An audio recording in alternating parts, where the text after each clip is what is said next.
Okay, let's take a look at the composite pattern. Its definition says the composite is a structural design pattern that allows you to treat individual objects and compositions of objects uniformly.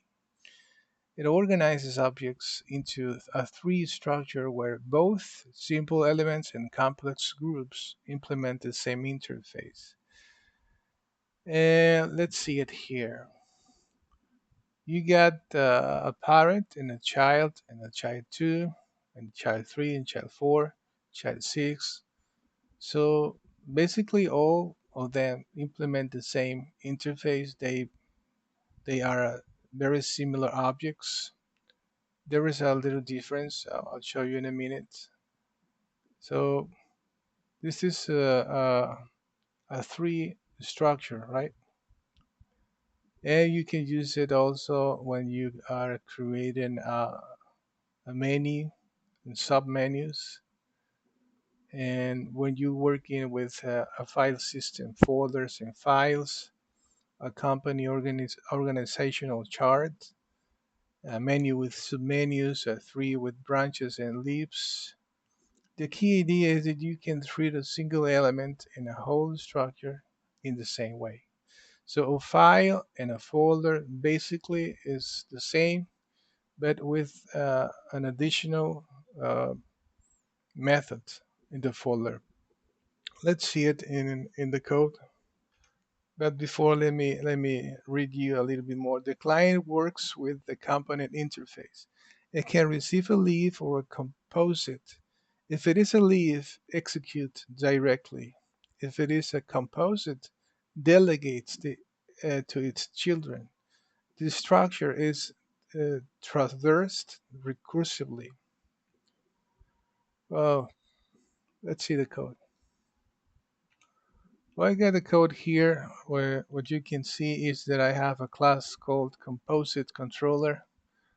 I could be called this file controller, right? Um, but well, I got an index, and in the index, when you execute this method, the first thing it does is it creates a new folder. It instantiates an object of the class folder, and the name for that folder is going to be root, and then I'm using the same name for the object that I am receiving, and then I create two files using this new file class, passing the name and then the length of or the size of that file, and then I create a subfolder here using the new folder uh, class again. And then in this subfolder, I add a new file. And then in this line, I add the file 1 and I add the file 2, and then I add the subfolder. Because remember, root is also a folder, right? Oh, well, a lot of arrows. I am executing down here the get name method and the get size method. Okay, let's see the file uh, class and then the folder class. The file class is implementing this component interface. And if you take a look at the folder class, it also is implementing the same interface, right? I'm going back to the file class.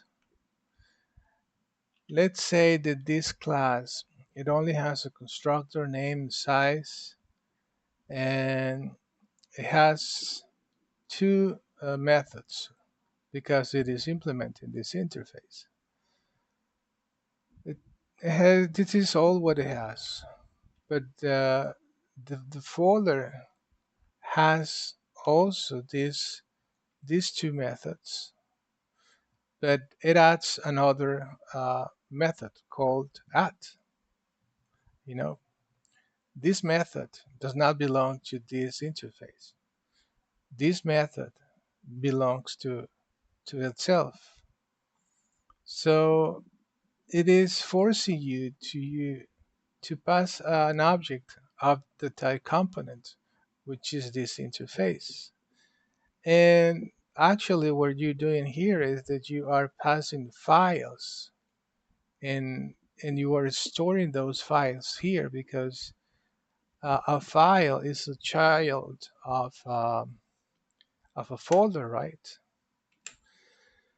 So basically, that is the composite pattern.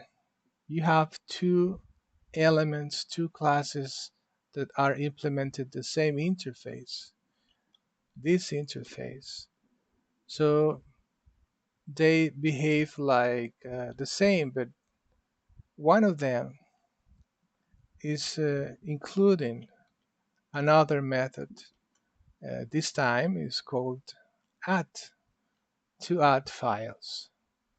So they are like the same objects, but one is a composite uh, class or composite element or instance that cannot children, that cannot files. Let's run the program that I have here, and if I run this endpoint composite, then you will see that I got these two results, which are the ones that we are expecting here, right? So that was composite pattern. I hope you could understand.